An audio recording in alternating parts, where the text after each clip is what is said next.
From WFRV Local 5, your local election headquarters. This is Newsmaker Sunday. Good morning. Thank you for joining us for Newsmaker Sunday. I'm Tom Zalaski. Well, we are just a week and a half away from the spring general election, and one of the biggest local races is for Winnebago County Executive. Incumbent John Damel is seeking his second term as executive after winning that seat in 2021. His opponent, former state representative Gordon Hintz, is jumping back into politics after not seeking re-election in the state assembly in the year of 2022. So joining us this morning, incumbent executive John Damel. John, good to have you back on the program. Glad to be here. Thanks for coming back. Yeah. You're going for your second term. When you first started, you jumped from the pizza business to politics. Right. What kind of a jump was it? Was it a learning process? Was it what you expected? Well, a little. There are things that I didn't expect, Yeah. but I think it transitioned well. When you're a small business owner, you wear multiple hats. You are HR, you are legal, you are finance, you are marketing, you're labor, you're customer service, you're all these things that county government does. So the idea of accomplishing the goals that we have and accomplishing the service we have, I had a good grasp on. I know customer service. I know how to improve processes. I know how to make sense of it all.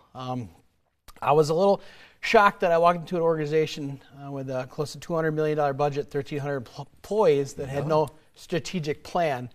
So we started building some of those fundamentals of organizations, and I've really appreciated it. So you kind of had to learn as you went in the early stages there. Yeah. The statutes, there are a lot of state statutes, there are a lot of county codes, a lot of things to learn. Yep. Based upon your first 4 years now, your message to voters, what would you want to express to them based upon what you have just accomplished? Yeah, well, there are a lot of great people working in the county. Yeah. And county services touch your lives in ways that people don't know. From roads to airports to sheriff's offices to health and human services. The aspects are phenomenal. The reach is phenomenal. It really is the service level of government. It's where the rubber meets the road. Mm-hmm. So we have policies that get passed down from state or federal levels or come up from municipalities, and we have no one to hand that off to. So we're the ones that have to do it. I like to refer to counties as the punt returners of government. You grab it and you go. But there are a lot of great people that work in county government. Not all county governments have good direction, mm-hmm. But it's easy to pull it together and make a plan and make it make sense. If you would, for those in this part of the area who don't necessarily know all about John Damel, sure, the John Damel story. Your history, where you're from, your education, the business you were in, how did you get here? Yeah, well, oddly enough, I went to UW Fox Cities at the time, UWO Fox Cities campus now. So it's kind of full circle working on a plan to save it and hopefully bring some really interesting and cool things, needs to Menasha. Mm-hmm. And, met my wife there, started a family. We have 5 beautiful daughters. And opened a restaurant and became really more of a community-minded guy. So our restaurant was really getting out and organizing community. I was on the chamber board. I was elected as the president of the chamber, or the chairman of the board of directors of the Chamber of Commerce. Got into nonprofits, and during the pandemic, there were a lot of people that weren't safer at home, where we were helping meet food insecurities and all these needs in the community, and government wasn't there, and I was frustrated. There was a $6.5 million surplus on human services, and any year there should have been a deficit. So I didn't choose this fight. The fight chose me. I ran to make a difference. I ran to get out of our offices and meet people where they're at, and have had a lot of success doing that. We have made a lot of accomplishments in the last 4 years. You started that business back in 2004? Yep, 2004. And did you just jump into it blindly? Was it in your family? How did that get started? No, I worked myself through college. So I was the kitchen manager at Famous Dave's, working myself through college, and the opportunity came to open the Glass Nickel Pizza Company at the time. So I went down and trained for a couple days and figured it out pretty quickly and kind of just jumped into that too. So I'm used to drinking out of a fire hose, but also making it successful at the same time. We are back and we continue with Winnebago County Executive John Damel, so please stay right there.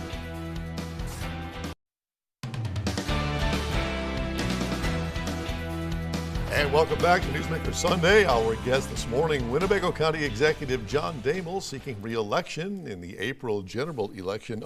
You founded something called Heroes of Oshkosh. Right. It's grown out to 8,000 members. You've helped thousands of families throughout Oshkosh and beyond. What is that? Tell us about it. It's over 10,000 members now. now. Yeah, so it was based when I was running my restaurant where there was a house fire to displace some families.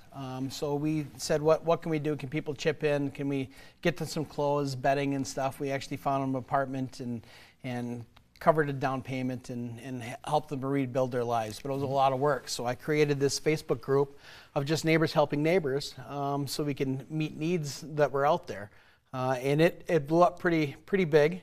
We were able to help a lot of people with a lot of good things. If there's a family out there that was struggling, a washer or dryer broke, and they had to choose between going to the grocery store or the laundromat or buying another one, and there was another family in our community that was changing their washer dryer because they're going to paint it a different color or they're moving down to Florida and retiring, they could offer it up, and we could just connect those families and connect the washer and dryer and meet needs for people out there that are struggling. Amazing. Yeah. Let me get into our political discussion here. Sure. The primary, you came in second. Yep. 27% of the vote. Gordon Hintz, your opponent, receiving almost 50%. Were you surprised at those numbers? Yeah, it was pretty good. For me, I was actually elated. I spent $0 on my campaign before the primary. So you were elated that you were down 2-1. Yeah. Yeah, okay.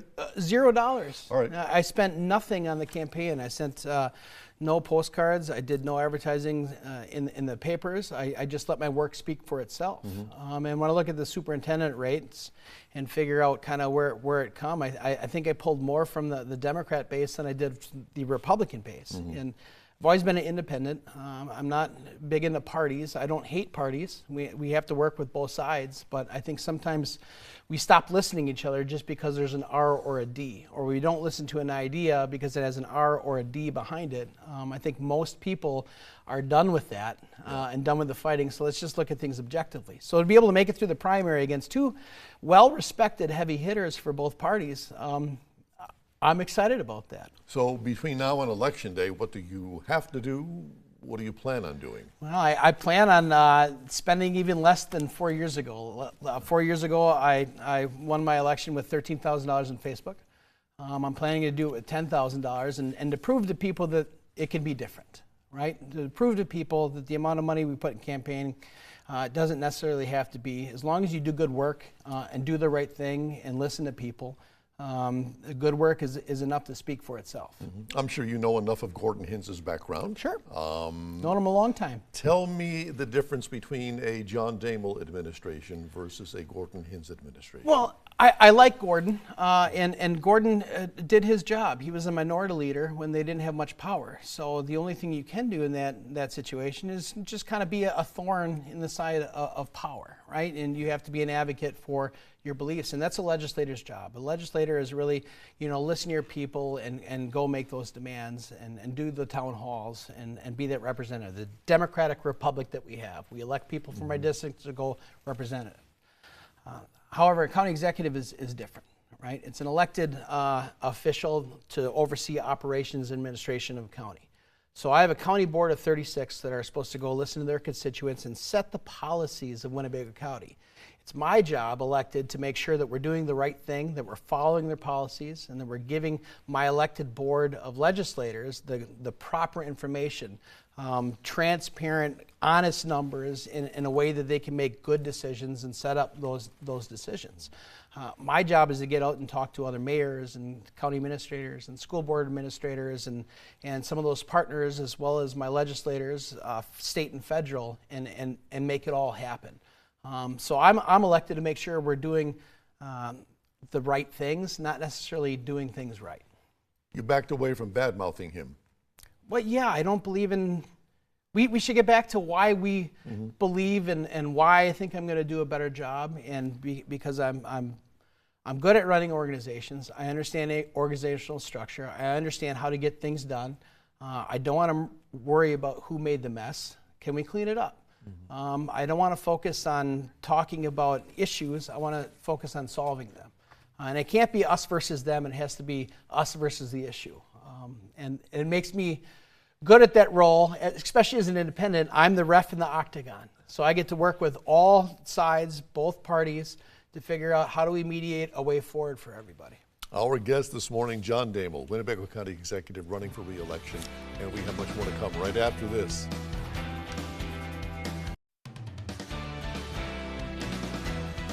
Welcome back to Newsmaker Sunday. Our guest this morning, Winnebago County Executive John Damel. John, your top priorities if you are re-elected? Well, we just went through our first strategic planning session as a county ever, and it was really fun to watch. 20 plus of our supervisors get together and a good spread, a good ideological spread on the issues and the challenges in Winnebago County, and they came up with some pretty good priorities. And two of them are housing, which is important for me, and another one is economic development. The communities that figure out how to get housing to a point where it's affordable, and I don't even know what that means right now. For instance, one of the projects we had with the Neighborhood Investment Grant was a Habitat for Humanity project that was going to look to build 16 homes. They're struggling to build 1,300 square foot, 3-bedroom homes for less than $280,000. Starter home. So, how do we figure some of those things out? How do we make sure that people are housed? Because if we don't get upstream on that, the costs for the county are monumental if things start falling apart. I know something you're waist deep in right now, the UW Oshkosh Fox Cities campus. Yes. What's happening there? Well, we are hoping to come and support the school district for childcare, and they are hoping to do over this period of 5 years to figure out childcare for 500 kids. Childcare is a big crisis right now, and it affects everybody.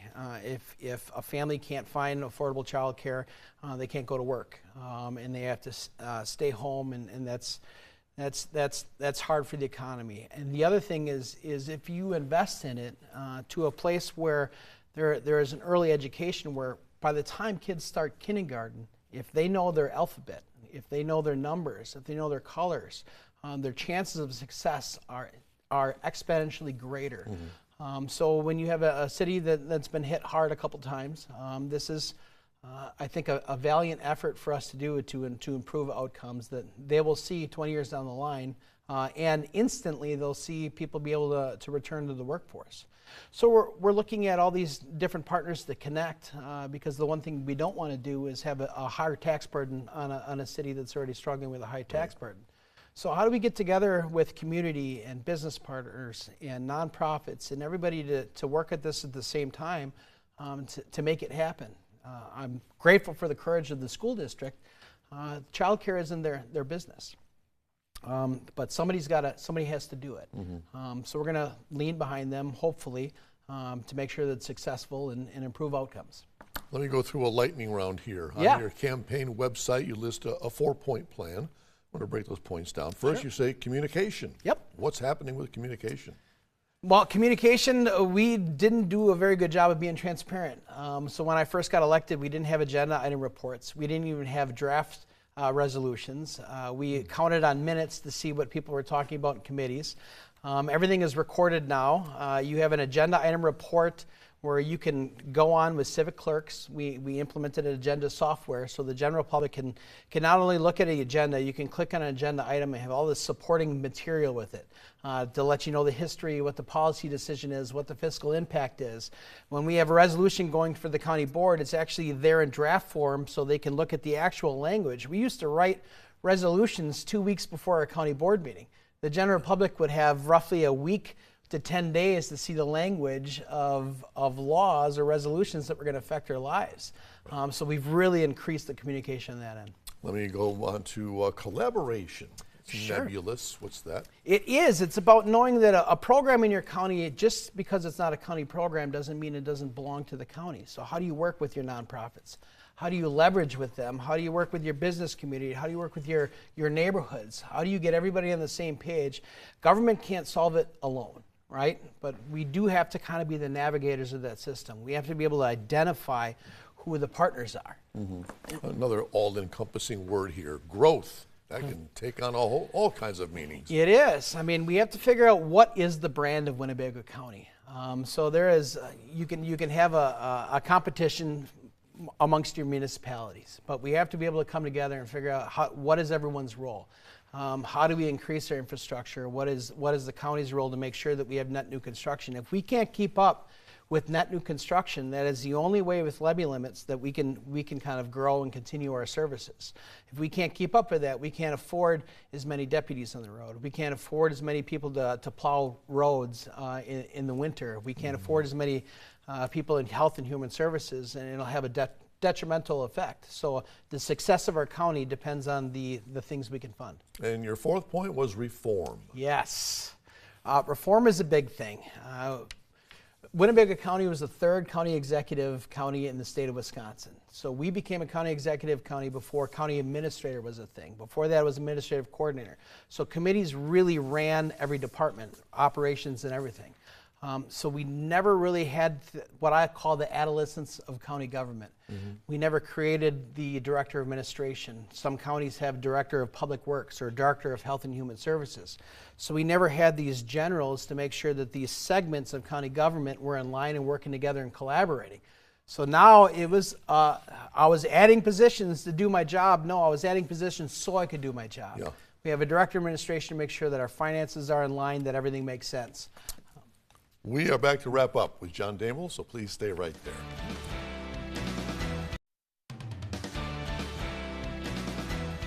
Back now to wrap up with Winnebago County Executive John Damel, the incumbent seeking a second term in the April election. As you look back on your first 4 years, what do you look back on fondly, accomplishment-wise?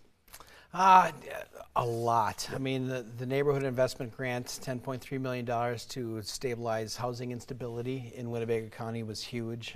The work that we did with our ARPA dollars and sharing over half of them with nonprofits and municipalities to make our communities stronger. Again, it's not just about government, it's about us as a whole. I think creating the director of administration and getting our fund balances working better, making us more transparent through agenda item reports and making it make sense, and following state statute, which is something that we struggled with a little bit. We just created a parks district, we just created a parks community, not a parks district, it's a parks committee pretty much, but we were supposed to do that when we cracked 150,000 residents. That's in state statute, which happened in the 90s. We just are going through a whole recodification. We haven't done that since 1982, and as we're finding things where we're not in compliance, we're fixing them as we go. So, just getting us to follow laws has been a fantastic accomplishment, I think. As you look forward to another 4 years, yeah. What's on the agenda? What are you hoping to accomplish? What haven't you finished? Well, we are going through priority-based budgeting, so our budget wasn't making sense to me, and we had all these overages, and we couldn't pinpoint why. So with our director of administration, I was able to recruit somebody who is an expert in government financing, and at the same time, our board agreed to go with priority-based budgeting. So we're going to go through every program that we have in the county, see what's mandated, why we do it, what level we should be doing it. Is it our role? Should we outsource it? To really kind of figure out where those inefficiencies are. It's a 3-year process. We're going to do it with the scalpel. I don't think we should just cut programs just to cut programs. Make an argument of where we should be investing and why we should be investing.